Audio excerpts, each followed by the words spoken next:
오늘 말씀 주제는 헌신입니다. 헌신이라는 말은 말 그대로 내 몸과 마음을 하나님께 드린다는 것을 말합니다. 오늘 설교를 준비하면서 생각나는 노래가 하나 있었습니다. 바로 가수 이장희 씨가 부른 나 그대에게 모두 드리리 였습니다. 이장희라는 분은 70년대 짧은 시간 활동했지만 여러 곡을 히트시킨 유명한 가수였는데 저 역시 어렸을 때 이분의 노래를 따라서 불렀었는지 이 노래가 기억이 났습니다.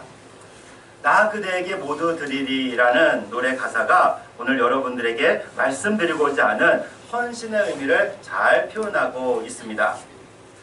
노래는 잘 못하니까 가사만 한번 읊어보겠습니다. 나 그대에게 드릴 말 있네. 오늘 밤 문득 드릴 말 있네. 나 그대에게 모두 드리리. 터질 것 같은 이내 가슴을. 그댈 위해서라면 나는 못할 게 없네. 별을 따다가 그대 두 손에 가득 드리리. 나 그대에게 모두 드리리.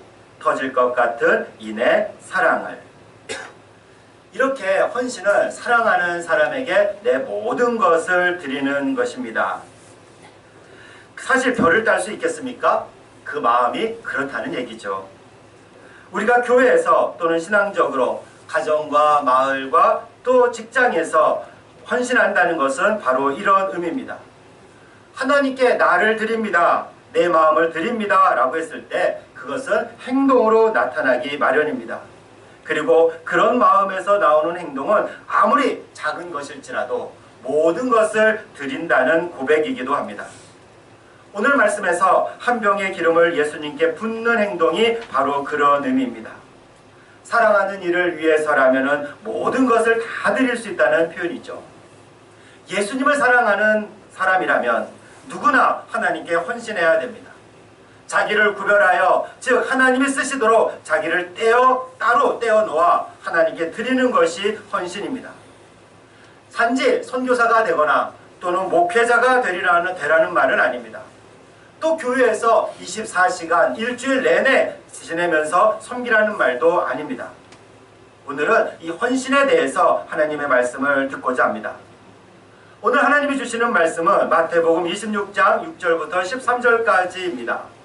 내용은 이렇습니다. 예수님께서 시몬이라는 사람의 집에 계셨는데 그때 어떤 여인이 예수님께 아주 비싼 향유를 붓습니다. 이 모습을 보고 어떤 제자들이 화를 내죠. 차라리 가난한 사람을 도와주지 아깝게 기름을 버렸다고 말합니다. 이에 예수님께서는 그 여인을 두둔하면서 그 의미를 해석해 주십니다. 또한 복음이 전파되는 곳이라면 바로 이 여인이 한 일을 전해야 한다라고 제자들에게 말씀하십니다. 우리는 이 말씀에서 나를 드린다, 하나님께 나를 바친다라는 헌신의 의미를 깨닫게 됩니다.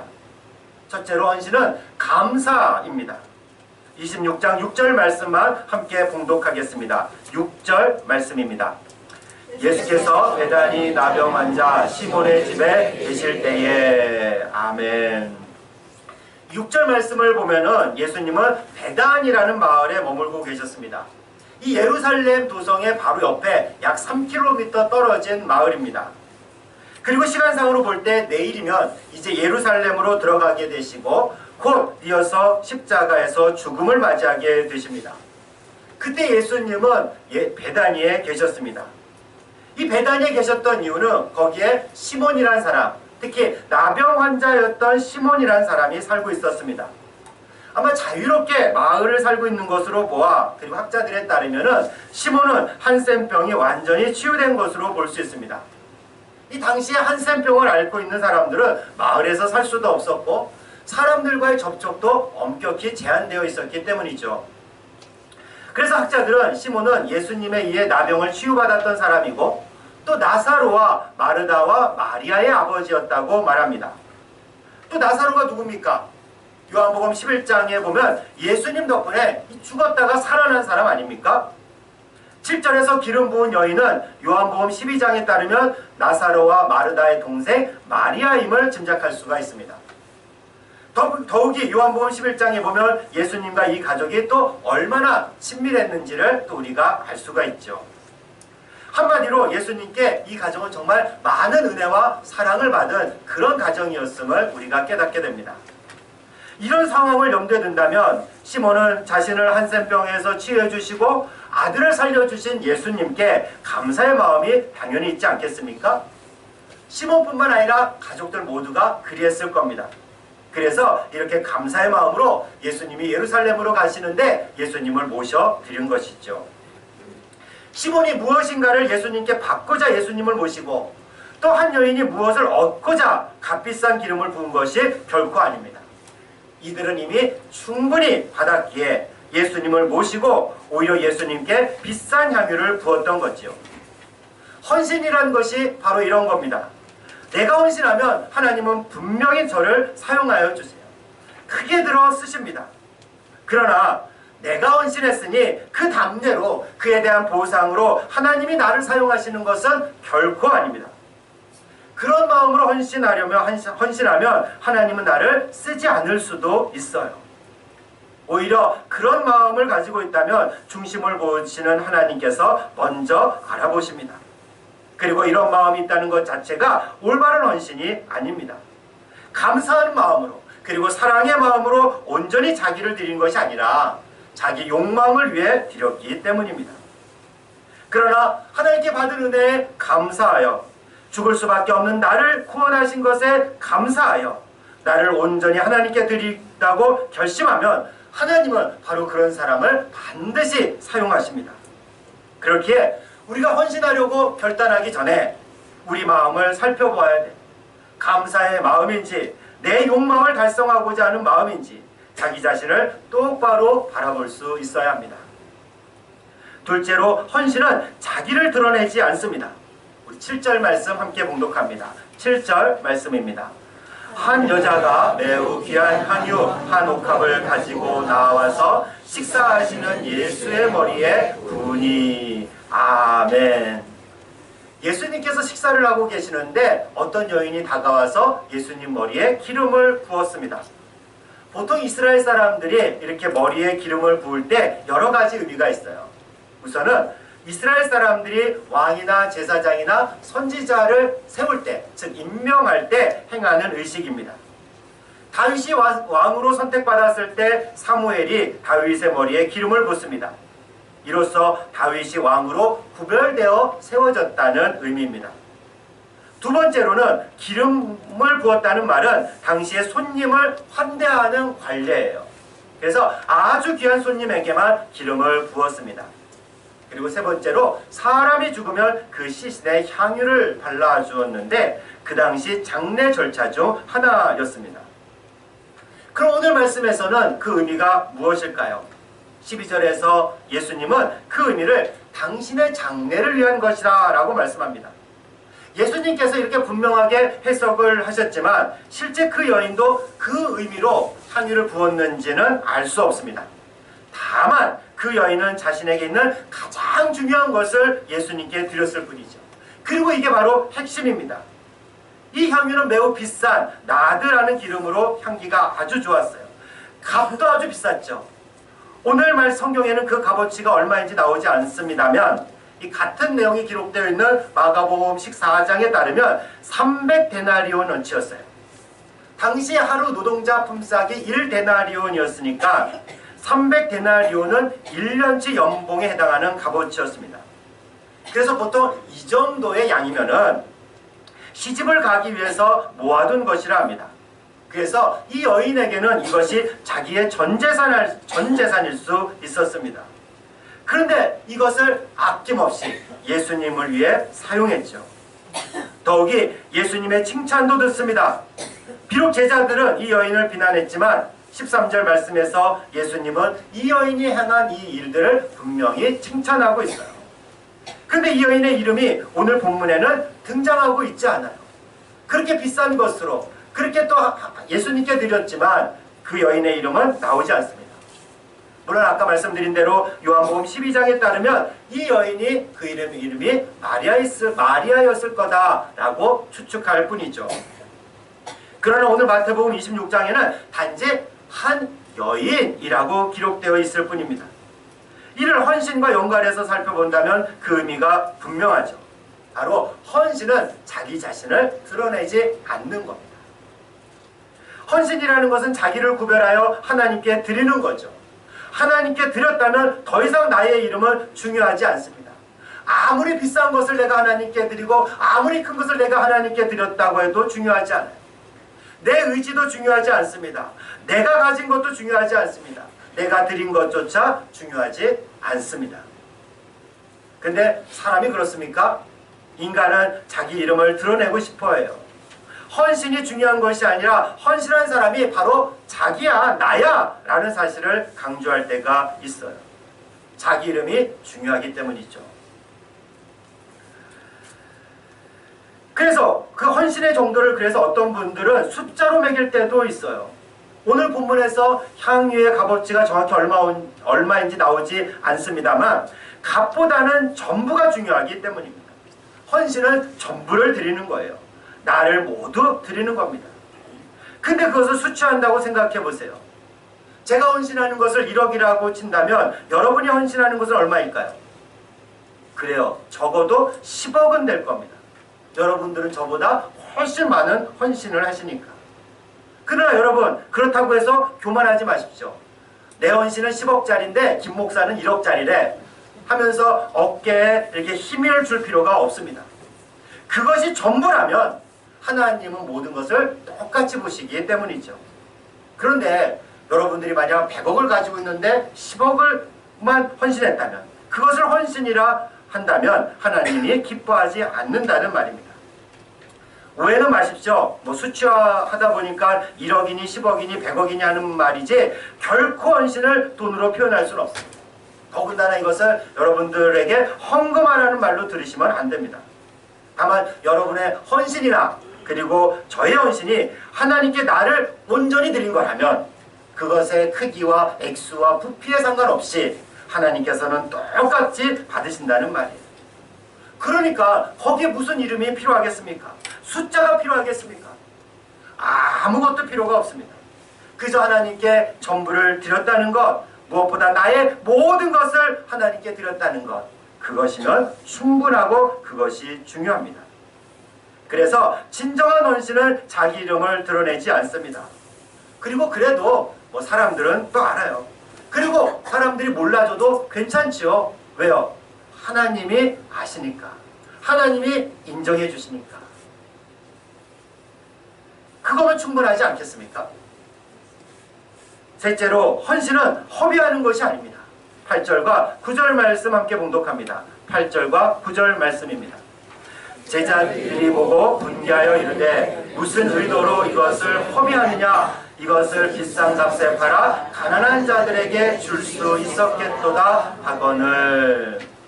좀 전에도 말씀드렸지만 이 향유는 매우 비싸서 노동자의 1년치 연봉과 맞먹는다고 했습니다. 이를 보고 제자들이 화를 내죠. 허비했다라는 겁니다.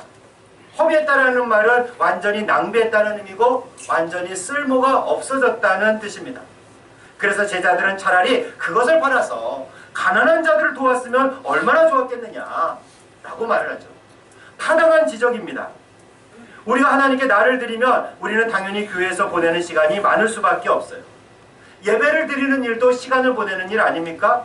거기에다가 또 성경 공부도 하고 오후 예배도 드리고 그 일을 들어가면 시간이 많이 들어갑니다. 뿐만 아니죠. 또 예배를 위해서 또 주방 봉사를 위해서 헌신하고 섬기는 시간들이 있습니다. 그래서 사람들은 그런 얘기를 종종 할 때가 있어요. 그 시간에 공부를 더 해라. 그 시간에 돈을 더 벌어라. 야, 그 시간에 집안일 좀 더 해라. 라고 말입니다. 이런 얘기하면 오해할까봐 한마디 덧붙입니다. 공부하지 말라는 얘기 아니고요. 그리고 돈 벌지 말라는 얘기 아닙니다. 가난한 사람을 돕지 않아도 된다. 그런 얘기가 결코 아니에요. 헌신하는 사람이라면, 교회에서 헌신하는 섬기는 사람이라면 더 열심히 공부도 해야 되고요. 집도 더 열심히 돌봐야 되고 또 가정과 교회와 직장과 마을에서도 열심히 살아가야 됩니다. 그래서 교회에서 섬기고 봉사하시는 분들은 더 지혜롭게 하셔야 되죠. 다만 우리가 하나님께 헌신하는 그런 시간들을 낭비라고 생각하지 마십시오. 예배드리고 봉사하고 섬기는 시간, 내가 마을과 가정과 직장에서 섬기는 시간 결코 허비하는 시간이 아닙니다. 또한 헌신은 그래서 먼저 하나님께 가장 좋은 것을 드린다는 의미예요. 낭비일 뿐만 아니라 가장 좋은 것을 하나님께 드리는 겁니다. 가장 좋은 시간, 가장 좋은 물질, 가장 좋을 때, 가장 좋은 능력, 이를 주님께 먼저 드릴 수 있어야 되죠. 그것은 결코 낭비가 아닙니다. 우리가 헌신한 자로서 하나님께 가장 좋은 것을 드리면 우리 삶의 중심을 유지하게 됩니다. 바로 이 세상의 중심이 누구인지, 내 삶의 주인이 누구인지, 그리고 내게 가진 것, 내게 주신 모든 것의 진정한 주인이 누구인지, 그리고 나를 들어 사용하시는 분이 누구인지를 우리는 잊지 않게 됩니다. 근데 이런 것을 잊으면요, 우리는 교만하게 돼요. 내가 잘나서 내가 가진 것으로 생각하면 그게 교만입니다. 사실 하나님이 주신 시간, 하나님이 주신 능력, 하나님이 주신 물질로 섬기는 것이 아닙니까? 그래서 어떤 청년들은 인생의 11조를 하나님께 드린다고 하면서 가장 젊은 그 순간에 선교지에서 헌신하는 분들이 있어요. 짧게는 수개월에서 몇 년을 섬기는 분들도 있죠. 물론 선교지에서 섬기는 일만, 그런 시간만 하나님께 드리는 것은 아닙니다. 우리가 하나님 앞에 헌금을 하죠. 근데 그것만 하나님께 드리는 것이 아닙니다. 모든 물질과 건강, 시간이 다 하나님의 것인데 그 중에 일부를 하나님께 드림으로써 이 모든 것이 하나님의 것입니다 라는 신앙 고백으로 우리가 헌금을 하는 거죠. 인생의 11조를 드린다는 말도 내 인생 모두가 하나님의 것이라는 신앙 고백이에요. 그리고 그 신앙 고백의 일환으로 그 고백을 몸으로 표현하는 것, 그것이 바로 일정한 시간을 선교지에서 섬긴다는 말입니다. 제가 예전에도 인도와 케냐의 비전 트립을 다녀왔는데 거기에 가보니까는 정말 잘생기고 예쁜 청년들이 선교지에서 헌신하고 있었어요. 인생의 11조를 드리겠다고 그 열악한 환경에서 섬기고 있었습니다. 인도나 케냐, 우리가 또 다녀온 캄보디아 이런 데 가면 얼마나 사실 덥습니까? 또 무더워요. 그래서 잘 씻을 수도 없는 열악한 환경에서 내 젊음, 내 시간을 들여서 선교지를 섬기고 있는 이들이 있었어요. 이번 캄보디아에 가서 선교사님에게도 들으니까 캄보디아에도 그런 분들이 많다고 합니다. 심지어는 결혼하고 신혼여행을 겸해서 1년을 섬기다 가시는 분들도 있대요. 한국에서 떵떵거리며 살 수 있는 의사와 간호사 선생님들도 마찬가지예요. 그 캄보디아에 헤브론 병원이라고 있는데 바로 그런 헤브론 병원의 의사와 간호사 선생님들이 단기 선교사로 또는 은퇴해서 그리고 장기 선교사로 와서 헌신하는 분들이 있었어요. 얼마나 귀합니까? 우리 교회도 이를 준비하고 있는 분이 있죠. 그래서 또한 얼마나 감사한지 모릅니다. 당연히 이번에 있었던 캄보디아 비전 트립도 마찬가지 아니겠습니까? 이렇게 선교지에서 인생의 11조를 드리겠다는 사람에게, 또 시간을 들여 교회를 섬기는 사람에게 그것이 인생의 낭비라고 하지 마십시오. 선교지에서 섬기는 이들에게 야, 그럴 시간에 해외 여학연수나가 그게 네 경력에 더 도움이 돼, 이런 말 하지 마시라는 거예요. 결코 낭비가 아닙니다. 제자들도 그랬죠. 왜 그런 비싼 향유를 허비하냐고 하면서 이 여인을 책망했습니다. 그러나 10절에서 주님은 그 일이 주님께 좋은 일이다 라고 말씀하셨습니다. 이렇게 헌신을 다짐한 사람을 하나님께서 들어 쓰시죠. 자신을 구별하여 하나님께 감사한 마음으로 헌신하는 사람들, 자신을 드러내지 않고 헌신하는 사람들, 믿음 없는 눈에는 허비하는 것 같아 보이지만 가장 좋은 것을 하나님께 드리는 사람들은 하나님은 바로 그런 사람을 들어 사용하십니다. 13절 말씀 우리 함께 봉독하겠습니다. 13절 말씀입니다. 내가 진실로 너희에게 이르노니 온 천하에 어디서든지 이 복음이 전파되는 곳에서는 이 여자가 행한 일도 말하여 그를 기억하리라 하시니라. 아멘. 예수님께서 제자들에게 말씀하셨어요. 복음이 전파되는 곳이라면 어디든지 이 여자가 행한 일도 전해서 그녀를 기억하라고 말씀합니다. 제자들은 이 여자를 책망하고 괴롭혔어요. 왜 향유를 허비하느냐 하면서 책망했습니다. 그러나 예수님이 나서서 이 여자를 옹호해 주시고 나아가 이 여인이 한 일을 모든 사람에게 알리라고 말씀하십니다. 그래서 오늘날 우리도 알게 되지 않았습니까? 저는 헌신을 말할 때마다 이 말이 생각이 납니다. 테레사 수녀님 말이에요. 자주 드리는 이야기인지라 여러분들도 잘 아시겠지만은 그 정확한 워딩, 그 정확한 말이 이렇습니다. 그분은 노벨 평화상을 수상하신 분인데 이 노벨 평화상을 수상하는 자리에서 기자들이 그 수상 소감을 물었어요. 기자가 물었습니다. 아니 어떻게 그런 위대한 일을 할 수 있었습니까? 잘 아시다시피 테레사 수녀님은 인도에서 죽어가는 사람들, 고아들을 모아서 이렇게 살리고 보살핀 그런 분 아닙니까? 그 수녀님이 이렇게 대답을 합니다. 저는 하나님 손에 들린 몽당 연필입니다. 쓰시는 분은 하나님이죠. 저는 하나님 손에 들린 몽당 연필입니다. 쓰시는 분은 하나님이죠. 그렇습니다. 사실 우리는 몽당 연필에 불과해요. 보잘것없고 있으나 마나 버려도 그만인 몽당 연필입니다. 그러나 이런 우리를 하나님께 드리면 하나님은 그런 사람을 들어 사용하십니다. 그리고 위대한 일을 하세요. 하나님이 사용하시는 몽당 연필도 위대한 역사를 쓸 수 있고 하나님이 하시는 일에 하나님 나라를 위해서 쓰시게 되는 겁니다. 사랑하는 자매 형제 여러분, 하나님께 나를 드리십시오. 꼭 해외 선교지를 가야만 나를 드리는 것이 아닙니다. 열악하고 힘든 상황이어야만 나를 드리는 것이 아닙니다. 헌신은 나를 드리는 거예요. 나의 모든 것을 주님께 맡기는 겁니다. 갈 수만 있다면 선교사님들과 함께 섬기는 것도 참으로 좋습니다. 그러나 내가 있는 이곳에서도 충분히 하나님께 나를 드릴 수 있어요. 어려운 이웃을 섬길 수 있고요. 내가 속해 있는 공동체를 섬길 수 있습니다. 당연히 교회를 섬기는 것은 말할 나위 없지요. 무엇을 어떻게 어디서 섬길 수 있을까요?